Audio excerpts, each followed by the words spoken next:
Atete, nguva yandiri yakaoma. Zvandaive ndiri ndisati ndabata mushonga wekuromba zvinenge zvaitova nani pane matakanana andakazvipinza maari. Ndakakura ndiri nherera ndichiti nhasi ndachengetwa pano, mangwana ndave apa. Ndaitoona kuti kumanikidzira vanhu kuti vatichengete. Hapana aitida kumusha kwaamai pamwe nekwababa. Dzimwe hama ndidzo dzaitibata nekuseri kweroko. Rimwe zuva ndinorangara kuti ndakarwara nekuda kwekushandisa zvinhu zvine tsvina zvandaishandisa panguva yangu yekuenda kumwedzi. Inini hanzvadzi yangu takazotorwa napriest tikatanga kugara kuorphanage. Upenyu hweko hwaive hwakanaka. Chikafu chaive chizere uye chikoro taive takuenda. Asi ndakakura ndiine bundu mumwoyo kuti sei taichengetwa kuorphanage hama dziripo. Saka ndakakura ndichida kuvaratidza kuti ndinozviitira upenyu hwangu pasina ruoko rwehama. Ndakazvigadzira kuti ndive munhu achabudirira chiro pachikoro. Ndaitobhadharisa vamwe vana kuti ndivaitire homework. Ndakapedza chikoro ndikavhura kashopu kangu kehembe, asi business raive low. Ndaitoita zvine mabhuku mukati, asi profit yacho handina kuiona. Hapana chaibuda. Ndakasvika pakuudza umwe mukadzi aive neshopu kuti ndaedza zvese, asi handisi kuona kufamba kwebusiness. Asi akati kana uchida mari unofanira kupa masacrifice, ita imwe sarudzo yakaoma. Aitaura nezvei? Ndaive ndisiri munhu anonzwisisa nyambo ini. Ndakadzokera ndikati ini nyatsondiudzai zvamataura zvinorevei. Asi mukadzi uyu akandipindura kuti uri serious here nebusiness. Ndakazvibvunza kuti asi kwavanohodha kwakachipa, asi ivo vakati tinohodha kuMozambique, kana uchida tiri kuenda mazuva 3 ari kutevera. Ndakagadzirira kuendawo nawo, hazvina kundiremera nekuti mapepe ekufambisa ndaive nawo. Ndakatotora imwe mari yekuisa parutivi kuitira kuti ndikawana zvimwe zvekuhodha ndaizodzoka nazvo zvosimudzira business rangu. Takati taida tikasvika kumazuva rodoka, takasvika panzvimbo yekuti murume nemukadzi uyu ndivo vakatanga kupinda, ini ndichizotevera kumashure. Chakandishamisa, ndakapinda murume yaive yakasviba kunge ndaiswa mugomba. Hapana chandaiona, ndaingonzwa kuti pane chiri kufema. Ndakanzwa inzwi raitaura makuriro angu, kusiya kwatakaitwa nevabereki uye neshungu dzangu dzekuda kutiradza kuti ndinogona kuzviita. Voisi rakati ndinogona kuita mari kana ndakashinga. Panguva iyi ndakanzwa kuti kumashure kwenzeve dzangu kwatota, apa zvaiva zvitsva. Ndaisatoziva kuti zviri kufamba sei.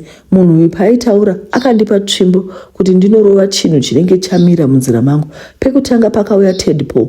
Ndakazama kurova, asi ndakatanga kusvetuka ndichienda mudenga ndodzoka pasi, asi ndakazopedzera ndachirova. Chepiri pakauya mabhitsi achiuya kwandiri. Ndakamarova 1 by 1 kusvika apera. Ndakatovarairwa ndichiona basa randainge ndaita. Nyoka yakangodonha, handina kuona kuti yabva kupi. Yainge yatova hondo yekurwira upenyu hwangu. Ndakazama kudeedzera, asi hapana akauya kuzondinunura, uye zvairatidza kuti hapana aitondinzwa. Kwaiva kurwa kusingaperi. Chandinotondera ndakamhanyira kumukova. Nyoka iyi yaida kundimedza. Ko ndizvo zvataive tawirirana here izvi? Ndizvo zvaiitawo mukadzi wandainge ndauya naye here? Ko ndizvo zvaiita kuti vabudirire here izvi? Asi pane chakavanzika chandinofanira kuziva. Ndakazomuka ndakaneta. Parutivi paive nemoto, pakaiswa poto yaive nezvinhu zvakasiyana-siyana. Ndakaona zvese zvandainge ndarova mumba muya zvichibhoilwa mupoto umu. Paive pakagara murume aiva achembera akanditarisa. Akati wapasa test yese yandakupa, ushingi nekutsungirira wapasa.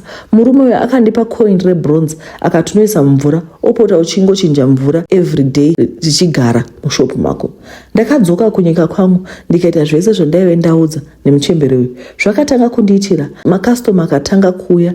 Ndakatanga kuenda kuTurkey neChina kunohodha, asi manheru ega ega na2 nyoka inouya yorara neni ichindiita mukadzi. Ndakambozama kuirwisa, asi zvakakona. Painopinda mandiri ndinonzwa kurwadza kusingaiti uye ndinodikitira zvakanyanya.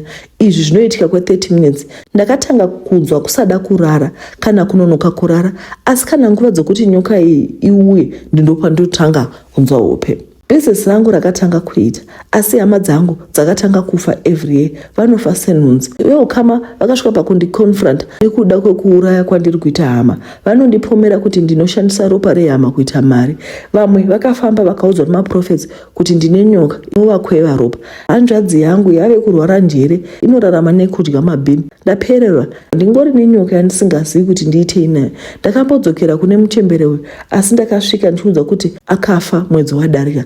Kuda kwangu kuratidza hama kuti ndinozvigona kwandipinza muna taisireva iya kapu yekundiendesa kumushonga havachatodi nezvangu zvandiomera tete kungogara ndichidemba mazuva ose. Bhizinesi ndinaro, upenyu hwangu hwachinja, makastoma anogara akazara, mari ndinayo asi hope handirare, ndinounzwa physical pain kana nyoka ichipinda, ndatambura, veduwe ndibatsirei.